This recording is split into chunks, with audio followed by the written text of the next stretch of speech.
So I laid my first loop of track on my new layout a couple of days ago and everything is running great. However, you know what would make it even greater? 2 loops of track.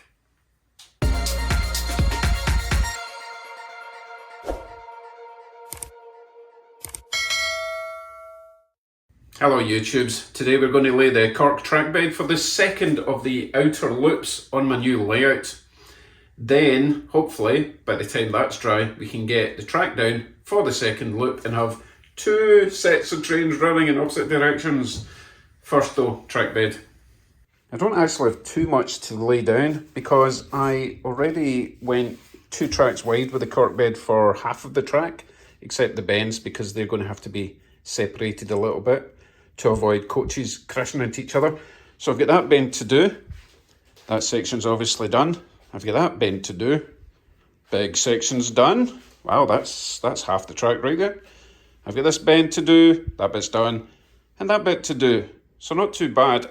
I do also want to add an extra line here, so more track bed required for round there, and it rejoins there. So a bit of track bed there. And then obviously we've still got the whole inner loop to do, but that's not what we're doing today. Today, we're focusing on getting the second track down. So it'll look like that, all the way around except for where it cuts off. Right, better go and grab my cork.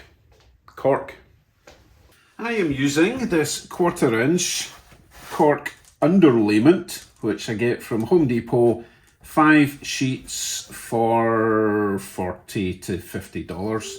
And it is 2 feet by 3 feet in dimension. And I cut it into strips like this. I've established for my bends I require approximately 6 of them, which obviously I have to cut in half so that I can bend them round, because obviously I can't exactly bend this round a curve, but if I cut it in half I can. I also require another 2, possibly 3, for my siding near my computer desk. So let me cut these in half before we move on to the next step, which is obviously slapping them onto the layout.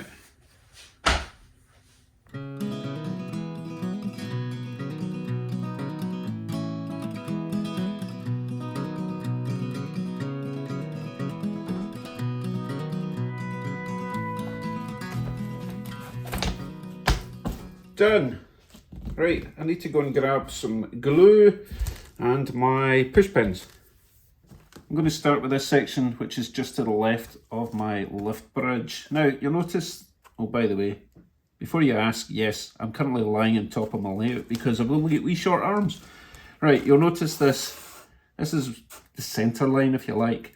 However, you'll also notice that that one is offset to that side. I just want to give as much space between the 2 rails and the bend.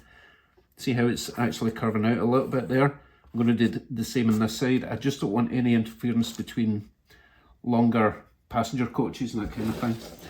So when I install this one, I'm going to bring it 1/4 inch from the centre line, which is what I did on that side. So it's 1/2 inch further out than it is back here. So it's about 2.5 inches, and then I can always move the track out like I did there, out this way, just in case. Right, let me try and glue this down. Right, it's going to be a wee bit trickier than that one because this is an even tighter curve. I mean, it's still going to be 28 inches.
Okay, half of one strip done. Lots more to do.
Laying cork roadbed is not my favourite task, especially when I have to climb on top of the layout to reach it. That's the hard part done. Obviously, I still have the inner loop to do all the way around there, but it's reachable. I wouldn't be overstretched, and that's relatively easy. So let me show you what we've got then. So double track, obviously, going to be, gets wider there. Nice gap all the way around. gets a little bit closer there because I need it to be just that little bit closer, 2 inches, in order for the crossovers to work, or the turnouts to work. Gets a bit wider again there, all the way around, a wee bit closer there. This bit's ready for the express line up the middle and another station line coming off here. Just goes along, back on, joins the express line in the middle. Nice big gap again, all the way around. More turnouts, and that's the little line that's going to the outside for me to stage things. Goes all the way over towards my computer and rejoins the outer loop at this point here. Now, you may have noticed this little loco kept on stopping where I was working just to have a wee nosy at what I was doing. Turns out I had a wee bit of a tight spot in the track over there. This spot right there, I noticed it was just a little bit tight coming in this way. So I took the pins out of here, moved that section of track up that direction just a little bit, and it just eased in there, and now it's going around nice and smooth without slowing down. And that's obviously why I was running the train all the time, just so I could see any little faults like that. It wasn't because I'm addicted to running trains or anything. No, definitely not. So obviously I need to wait around 6 to 8 hours for that glue to set before I can take the pins out, or it'll just sproing back out straight. That's just about enough time to get some sleep. See you in the morning.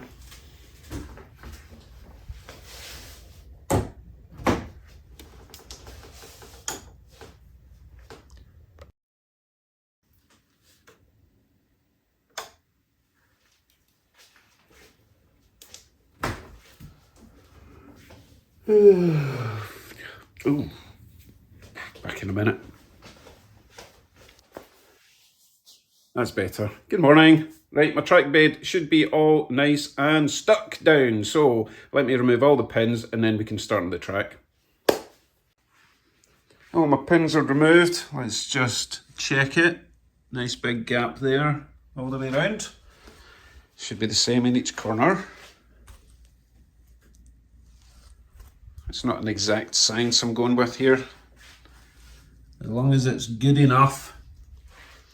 And there's my little siding that takes us round to my little staging area next to the computer. I just spotted another pin, actually a couple of pins, so let me grab them. And then we'll grab the track, see if we've got enough. So it looks like I've got enough to do the second loop all the way around.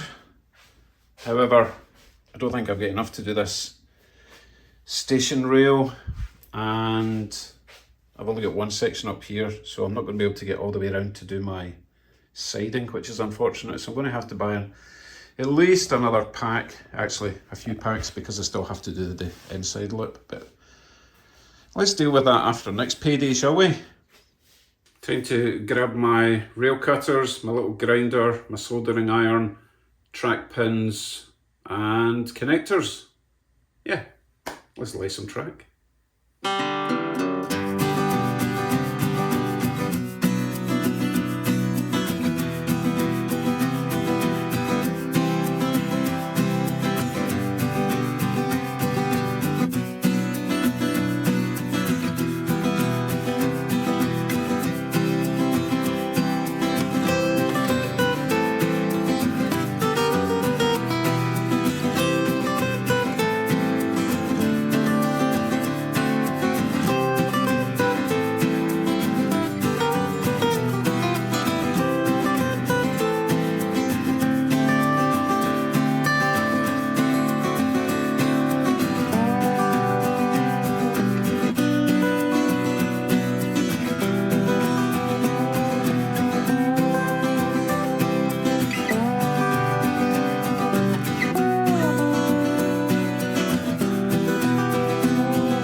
had just enough track to do my second loop. In fact, I had a little bit extra, which is going to be perfect to do my programming track, which will be next to my computer. I didn't have enough to do my siding, unfortunately. I'm going to need 3 sections for that siding, and also the whole inside inner loop thing. But that's okay, we've got 2 complete loops. So I just need to wire this one up, drop lots of feeders, hook them up to the bus wires, and we can do some train running. Excellent. Okay folks, we are all powered up and tidied up. We have 2 locos on the tracks because we have 2 tracks now. Let's make sure the inner loop works as advertised.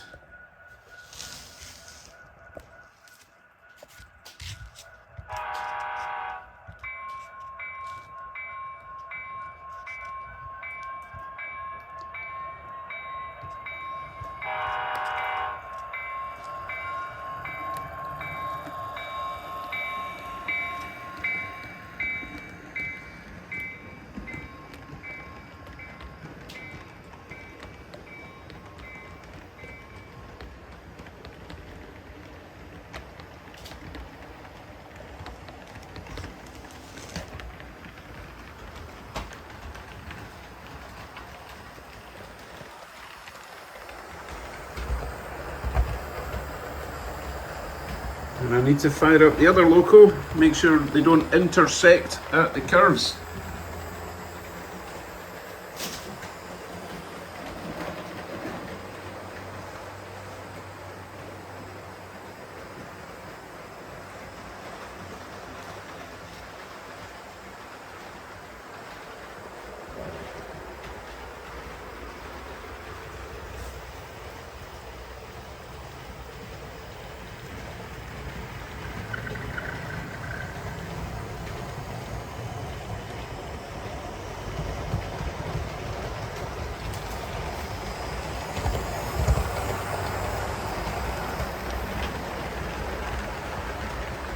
No damage to report.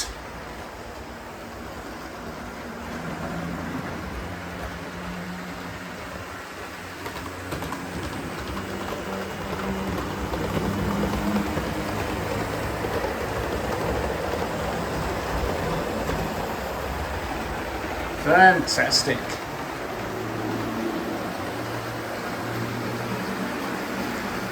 My big Delaware and Hudson looks so good going round the blade curves now.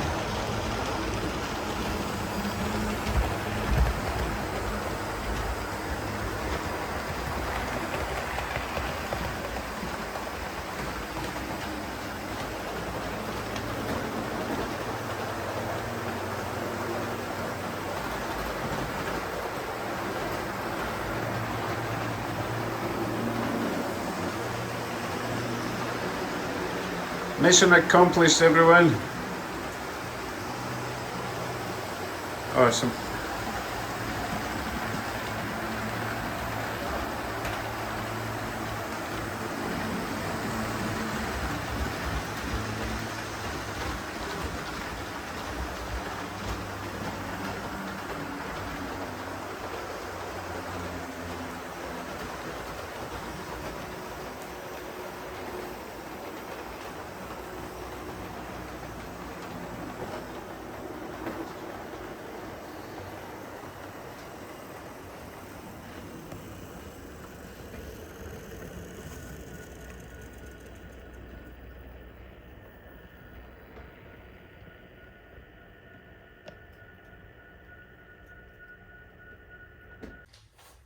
Double the track, double the fun. I need to wait a week or 2 to save up and get the track for the inner loop, but we've got 2 fully functioning loops. So I think what we'll do, Sunday evening, not too late this time, maybe about 7 PM my time, going to have a live stream, and we're going to dig out all the trains that have been gathering dust for the last 2 weeks, and we're just going to have a run fest. So please drop by, say hello, request whatever train you want to run. because we can run anything now. In fact, I think what we'll do is one track will be dedicated for passenger trains, the other track will be freight trains. I've never been able to do that before. They always uncoupled in the last track, so quite excited for that. Thank you for watching. I know that looked as if I did it really quickly, but it's taken me the best part of 2 days. Well worth it though. Awesome. Thanks for watching. See you soon. Bye for now.